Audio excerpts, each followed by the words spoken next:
My fiancé forced me to exclude my 2-year-old daughter from our wedding, but 2 days before, I found an accidental email revealing the truth. And I canceled the ceremony in front of 80 guests, exposing her for everything. I'm 38 years old. I work in administration for a logistics company, and 3 weeks ago, I canceled my wedding literally on the day of the ceremony. In front of all the guests, my family, her friends, everyone. And yeah, I know how that sounds. Believe me, I know. But when you hear the full story, you're going to understand why I had no other choice. I mean, literally no other choice that was worth it. I met Megan like 4 years ago at one of those boring work conferences where everyone's there because they have to be, drinking bad coffee and pretending to be interested in PowerPoint presentations. She worked in human resources for another company, and we started talking at lunch because we were basically the only two people who didn't know anyone else. She was 36 at the time. I was 34, and I found her interesting, smart, with a sense of humor. We started dating like a month after that conference and things went well. At first, they went really well, honestly. I should mention that I'm a single father. My daughter Maya was like 10 when I met Megan. Her mom and I separated when Maya was 3, and her mom basically disappeared from our lives, moved to another state with some new guy and barely keeps in touch. Like she'll send a birthday text and that's it. Nothing more. So basically, it's always been Maya and me against the world. You know what I mean? She's my number one priority. Always has been. And any woman who came into my life had to understand that from the beginning. When I introduced Megan to Maya, everything seemed to go pretty well. Megan has 2 kids of her own from her previous marriage, a boy who was 16 and a girl who was 12 at the time, and I thought that would be good, that she'd understand what it's like to be a parent, the responsibilities, all that. The first few months were great. We'd do things all 5 of us together. Go to the movies, eat pizza, normal blended family stuff. Maya would tell me that she liked Megan, that she was fun, and I was happy because, honestly, after years of being a single dad, I felt like I'd finally found someone I could build something real with.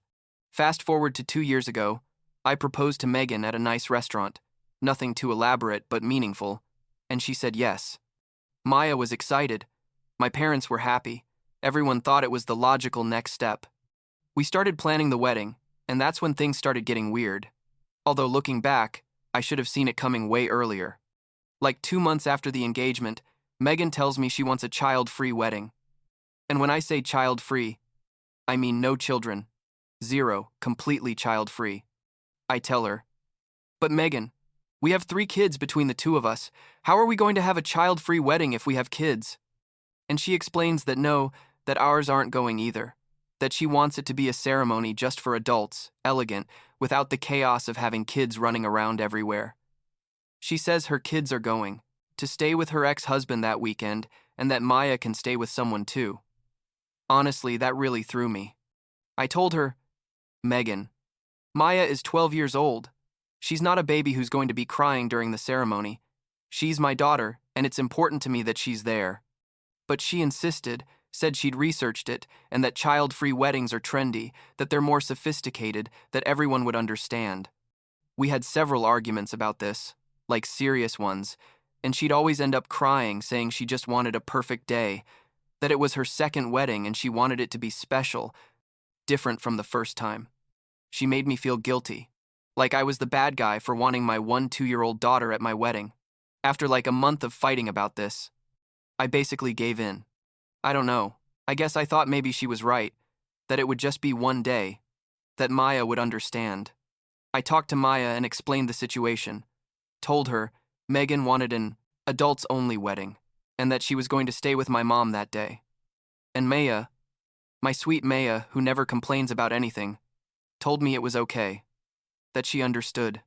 But I could see in her eyes that she was hurt, completely hurt, and that broke my heart. But I still went ahead with the plans because I was already committed. We'd already sent out the invitations. Everything was already in motion. Here's where I need to backtrack a bit, because there's something I didn't mention. Since the engagement, like from the exact moment I put the ring on her finger, Megan started acting different with Maya. It wasn't obvious, it was subtle, small things that I didn't notice at first because I was busy with work and wedding planning and all that craziness. Maya would try to talk to her, and Megan would give her short answers, like monosyllables. If Maya suggested doing something together, Megan always had an excuse. That she was tired, that she had to do something else. Whatever. I noticed it, but thought maybe it was the stress of planning the wedding, that it would pass. But Maya noticed too. Obviously, she noticed. She's a smart and sensitive kid, and she started spending more time in her room, talking less during dinners, making excuses not to be at the house when Megan came over. And I, like an idiot, would ask her what was wrong and she'd tell me nothing. That everything was fine. And I believed her because I wanted to believe her. Because it was easier to believe everything was fine than to face the reality that my daughter was suffering under my own roof. Okay, now yes. The crucial moment. 2 days before the wedding, just 2 days, I'm at my house checking the final details because the ceremony was going to be in my parents' backyard. Nothing super big but nice. Like 80 guests. Megan was at a hotel with her sisters, doing, I don't know what, bride stuff, I guess, and I was on the computer confirming something with the DJ or the catering. I don't even remember exactly what. My email was open and suddenly a new email arrives. It wasn't for me. It was an automatic forward or something like that. Basically a mistake, but it was a message between Kristen, Megan's younger sister, and someone else. The subject said something like, "Kids confirmation for wedding," and I opened it because obviously it seemed weird considering it was supposedly a child-free wedding. And there it is, black and white, an email from Kristen asking if she should bring extra clothes for her 3 kids because she doesn't know if they'll get dirty playing in the yard during the reception.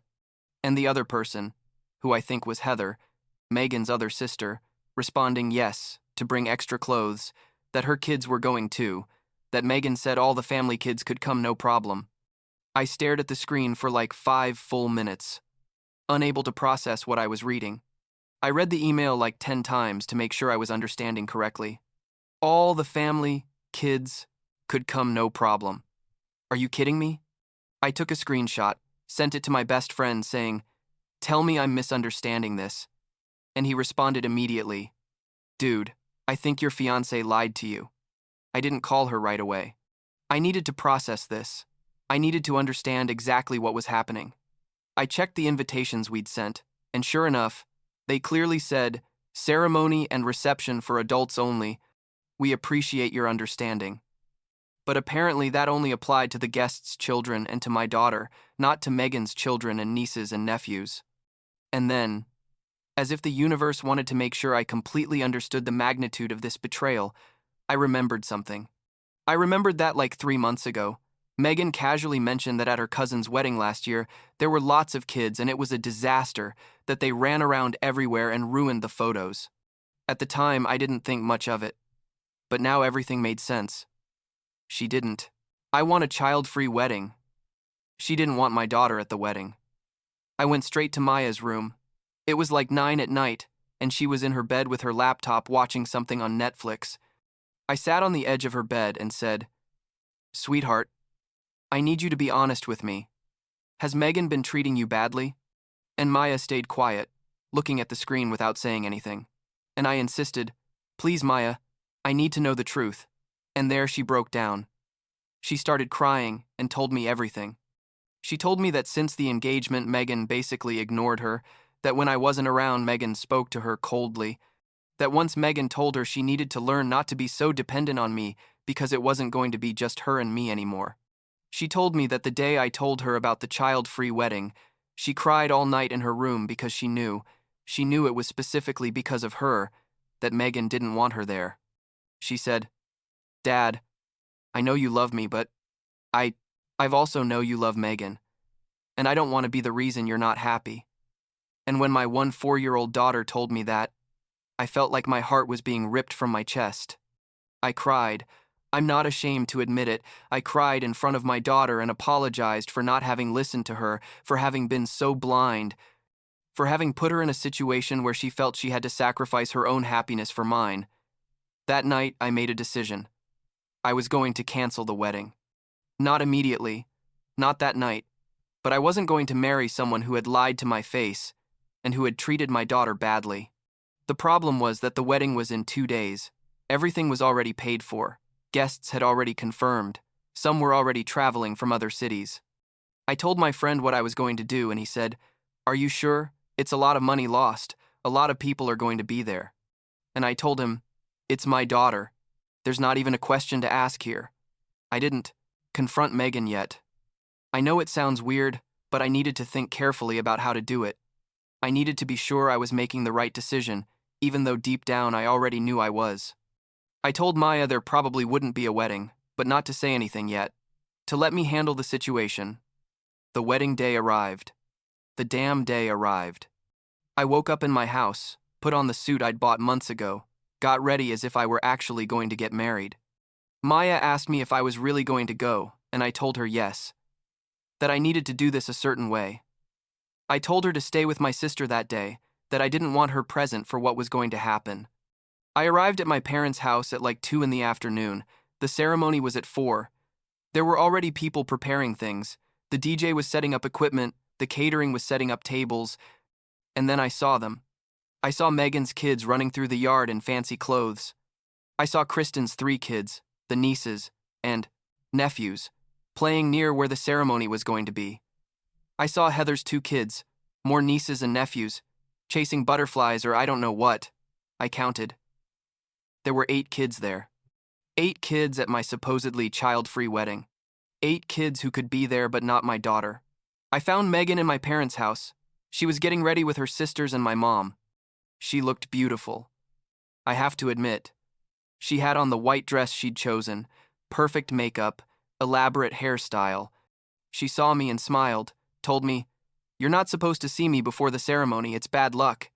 And I said, "Megan, I need to talk to you alone." We went out to the hallway and I took out my phone. I showed her the screenshot of the email. I saw how her face changed, how her smile froze and then disappeared completely. I said, "There are 8 kids outside right now, 8 kids at our wedding that was supposed to be child-free, but my daughter can't be here because you said you wanted an elegant and sophisticated ceremony. Explain that to me, Megan. Explain to me how that logic works."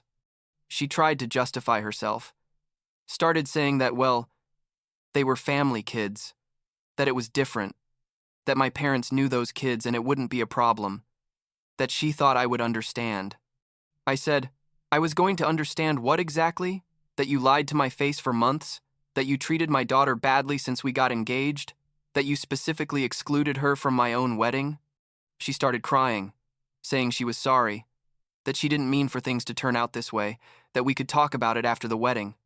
And I told her, "There's not going to be a wedding, Megan. I'm not going to marry someone who treats my daughter like this and lies to me so blatantly." I told her right there, in the hallway, with her sisters and my mom listening from the other side of the door. I went down to the yard. Guests were already arriving, sitting in the chairs we'd rented. My dad saw me and signaled that everything was ready. I walked to where the officiant was, a family friend who was going to do the ceremony, and told him there wouldn't be a wedding. He looked at me like he didn't understand, and I had to repeat it. "There's not going to be a wedding. I'm sorry." I took the microphone that was going to be used for the vows. Like 60 people were already seated, waiting for the ceremony to start. My uncles, my cousins, work friends, Megan's friends, all dressed elegantly, some with gifts in their hands. And I said, "Good afternoon, everyone. I know you're here for a wedding, but unfortunately there's not going to be a ceremony today. I discovered 2 days ago that my fiancé lied to me about something very important related to my daughter, and I've decided that I can't in good conscience go ahead with this. I apologize for the inconvenience, especially to those who traveled from far away, but this is the right decision. The food is already paid for, so please stay and enjoy. If you want." There was a silence like in a movie. Literally nobody moved, nobody said anything. Some of my friends looked at me with shocked faces, others seemed confused. Megan's family looked furious. I could see her sisters looking at me with pure hatred. My mom was crying. I don't know if from embarrassment or sadness or what. And I simply took off my tie, got in the car, and left. I went to my sister's house, where Maya was. She opened the door and saw me in the suit but without a tie and asked me, "Did you do it?" I told her yes, I did it. And she hugged me and cried, but this time it wasn't from sadness, but from relief. I could feel the difference. She said, "Thank you, Dad. Thank you for choosing me." That night, we stayed at my sister's house watching movies and eating pizza. We didn't talk much about what had happened, we just were together. And for the first time in months, I saw Maya truly relaxed, really smiling, without that tension she'd had in her shoulders for the entire last year. The next few days were absolute chaos. My phone wouldn't stop ringing with calls and messages. Some friends asking if I was okay, others asking for explanations. Megan's family sending me messages saying I was a coward, that I'd humiliated her, that I owed them money for expenses they'd covered. Megan called me like 50 times that first day, sent messages saying we needed to talk, that we could fix things, that it was a misunderstanding. Like a week later, I finally answered her. I told her she needed to get her stuff out of my house, that she had until the end of the month to find another place. She started begging, saying we could go to couples therapy, that she was going to change, that she really loved Maya and had just made a mistake. I said, "Megan, it wasn't a mistake. It was a calculated lie for months, and more importantly, you treated my daughter badly in her own home. There's no going back from that." Then she dropped something I wasn't expecting.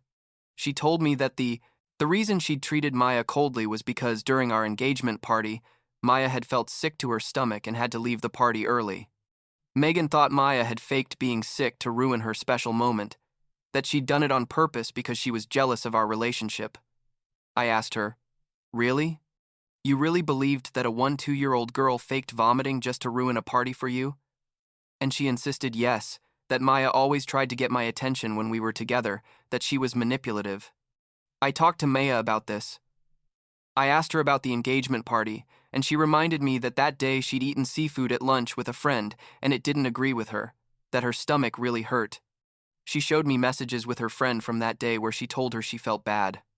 It was real. Obviously it was real. But Megan had decided to interpret everything from a place of paranoia and jealousy toward a 1-2-year-old girl. Like a week ago, I went to the house to pick up some things I needed.